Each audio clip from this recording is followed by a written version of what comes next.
रहे हैं MP news TV. मैं हूं निधि आपके साथ और स्वागत आपका एमपी न्यूज के खास कार्यक्रम न्यूज रूम में। आज है भाई दूज का पर्व। भाई बहन के बीच प्यार, विश्वास और खुशियों का पर्व। एमपी न्यूज के सभी दर्शकों को भाई दूज की हार्दिक हार्दिक शुभकामनाएं। चलिए न्यूज रूम की शुरुआत करते हैं और कुछ खास अपडेट्स हम आपको बताते हैं। बिहार विधानसभा चुनाव और मध्य प्रदेश उपचुनाव जैसे जो महत्वपूर्ण चुनाव थे उनमें कांग्रेस का प्रदर्शन काफी निराशाजनक रहा। अब इसे लेकर कई तरह की प्रतिक्रियाएं भी सामने आ रही है और इस विषय पर कांग्रेस के वरिष्ठ नेताओं ने एक बार फिर पार्टी नेतृत्व को घेरना शुरू कर दिया है। कांग्रेस की हार को लेकर वरिष्ठ कांग्रेस नेता कपिल सिब्बल ने एक बड़ा बयान दिया है। उन्होंने कहा कि ऐसा लग रहा है मानो कांग्रेस ने हार को ही अपनी नियति मान लिया हो। उम्मीद है कि परिणामों के बाद अपनी हार पर पार्टी आत्मनिरीक्षण का काम करेगी। वहीं अन्य वरिष्ठ कांग्रेसी नेता भी हैं कुछ जो केंद्रीय नेतृत्व पर सवाल उठा रहे हैं और ये भी कहा जा रहा है कि कांग्रेस को अपनी खामियों पर ध्यान देते हुए मंथन करना चाहिए और हाल ही में मिले चुनाव नतीजों से सीख भी लेनी चाहिए। तो धीरे धीरे जिस तरह के परिणाम सामने आए उसके बाद अब वरिष्ठ कांग्रेसी भी अपनी प्रतिक्रियाएं खुलकर सामने दे रहे हैं। बढ़ेंगे अगली अपडेट की तरफ। तो मध्य प्रदेश में उपचुनाव के बाद भी वाद विवाद का सिलसिला लगातार जारी है और जिस तरह से प्रचार प्रसार के दौरान हमने देखा कि कई विवादित बयान सुर्खियों में रहे, तो वैसा ही कुछ अभी भी देखने को मिल रहा है। कांग्रेसी नेता सज्जन सिंह वर्मा ने बीजेपी उम्मीदवार रही इमरती देवी को लेकर बेतुके बयान दिए हैं और उनकी हार पर भी सवाल उठाए हैं। मीडिया से चर्चा के दौरान कांग्रेस नेता सज्जन सिंह वर्मा ने एक सवाल का जवाब देते हुए कहा कि अगर वाकई आइटम वाले बयान से कांग्रेस को चुनाव में नुकसान हुआ है तो इमरती देवी खुद कैसे हार गई। इमरती देवी अब इमरती से जलेबी बन गई हैं।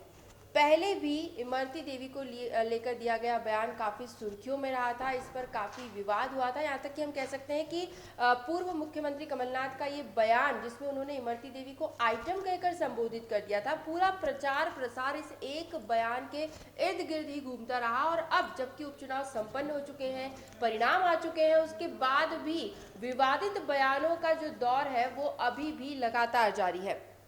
आपको बता दें कि उपचुनाव के दौरान ग्वालियर की डबरा सीट से बीजेपी प्रत्याशी इमरती देवी तकरीबन 5000 वोटों से हार चुकी है और इसे लेकर अब कांग्रेसी नेता जो है वो तंज कसते नजर आ रहे हैं।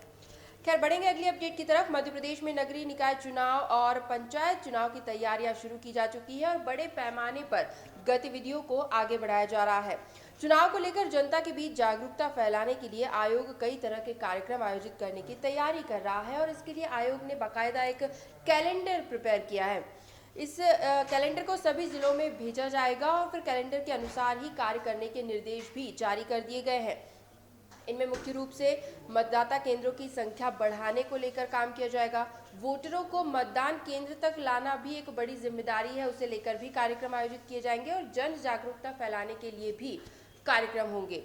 तो आयोग द्वारा ईवीएम की जांच भी शुरू कर दी गई है और मुमकिन है कि दिसंबर के अंत तक या जनवरी के शुरुआती दिनों में ये चुनाव हो सकते हैं और जोर शोर से इन चुनाव की तैयारियां भी शुरू हो चुकी हैं।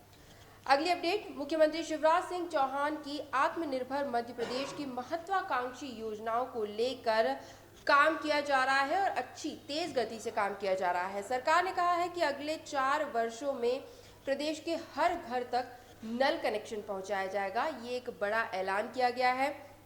हर घर नल जल योजना जो है वो अब रफ्तार पकड़ती नजर आएगी और इसमें कहा जा रहा है कि कुल 47,500 करोड़ रुपए खर्च होंगे। मध्य प्रदेश सरकार ने दावा किया है कि 4 सालों में मध्य प्रदेश देश का पहला ऐसा राज्य होगा जिसके हर घर में नल की पाइपलाइन मौजूद रहेगी। तो बड़ा एक लक्ष्य रखा गया है और बड़ा ऐलान किया गया है। अगले 4 वर्षों तक की प्लानिंग चल रही है कि हर एक घर में नल होगा, पाइपलाइन मौजूद होगी। अगली अपडेट। शिवराज सरकार द्वारा अधिकारी कर्मचारियों को 7वें वेतनमान की 25% राशि जारी करने के आदेश दिए गए थे। हालांकि शासकीय सेवा से जुड़े लोगों को पहली और दूसरी किस्त का भुगतान कर दिया गया है, लेकिन निगम मंडलों को अभी तक भुगतान नहीं हुआ है और इसे लेकर उनकी नाराजगी अब खुलकर सामने आ चुकी है। इसी के साथ 40,000 से कम वेतन वाले कर्मचारियों को जो 10,000 का फेस्टिवल एडवांस मिलने वाला था वो भी नहीं मिला है। इसे लेकर कर्मचारी खासे नाराज हैं और वे जल्द ही मुख्यमंत्री से मुलाकात कर सकते हैं।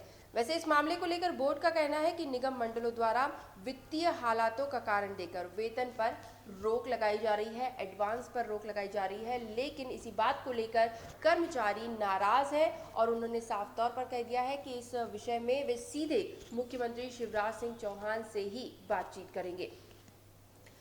अगली अपडेट इंदौर शहर से। देश का सबसे स्वच्छ शहर इंदौर है, लेकिन यहाँ पर कुछ और भी समस्याएं हैं जिससे कि जनता परेशान है। इससे निपटने के लिए प्रशासन नया सफाई अभियान चलाने जा रहा है। क्या है पूरी डिटेल बताते हैं आपको। दरअसल ये है दलालों के खिलाफ सफाई अभियान।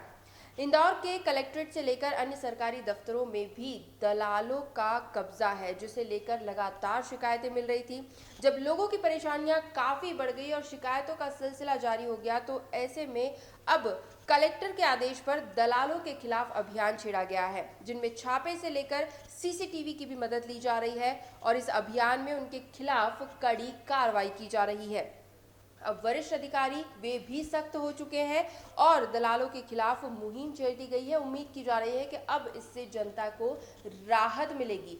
कैमरेज जो लगाए गए हैं उनके फुटेज खंगाले जा रहे हैं, उसके आधार पर दलालों की पहचान की जा रही है और उनकी धरपकड़ भी शुरू हो गई है और कहा जा रहा है कि इनके खिलाफ अब सख्त कार्रवाई होगी, क्योंकि आम लोगों को, आम जनता जो वहां पहुंचती है अपने सरकारी कामकाज को लेकर, दस्तावेजों को लेकर, तो उन्हें खासी परेशानी होती थी और इसी के चलते जब लगातार शिकायतें कलेक्टर को मिलने लगी तब उन्होंने ये बड़ा कदम उठाया है और लोग उम्मीद कर रहे हैं कि अब शायद वे रिलैक्स्ड हो सकेंगे, थोड़ी राहत उन्हें सरकारी कामकाजों में जरूर मिल सकेगी।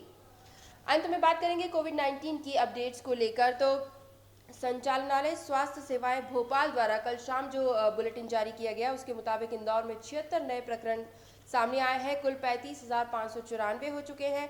कल 2 मरीजों की मौत हुई तो 103 मरीज स्वस्थ भी हुए हैं। इंदौर शहर में फिलहाल एक्टिव मरीजों की संख्या 1915 बनी हुई है। इसी तरह राजधानी भोपाल की अपडेट 237 नए प्रकरण, कुल 27,543 हो चुके हैं। कल 1 मरीज की मौत हुई तो 172 मरीज स्वस्थ भी हुए हैं। जबलपुर में 62 नए प्रकरण, 32 मरीज स्वस्थ। ग्वालियर में 78 नए केसेस, 48 मरीज स्वस्थ। इसी तरह पिछले 24 घंटों की कुछ खास जिलों की अपडेट। उज्जैन 13, सागर 34, होशंगाबाद 17, शिवपुरी 18, विदिशा में 25 नए केसेस, बालाघाट में 11, रायसेन में 13, दमोह में 3 और मंदसौर में 9 मरीजों में कोरोना की पुष्टि हुई है। तो एमपी न्यूज के न्यूज रूम से फिलहाल यही अपडेट्स। लगातार और भी खबरें और भी जानकारियां हम आप तक जरूर पहुंचाते रहेंगे। बस आप बने रहिए हमारे साथ, देखते रहिए एमपी न्यूज। धन्यवाद। एमपी की नब्ज, एमपी का हाल, मध्य प्रदेश की हर खबर एमपी न्यूज टीवी के साथ। लगातार खबरों के लिए सब्सक्राइब करें हमारा YouTube channel MP news TV. Latest updates के लिए बेल आइकन दबाना जरा भी न भूलें।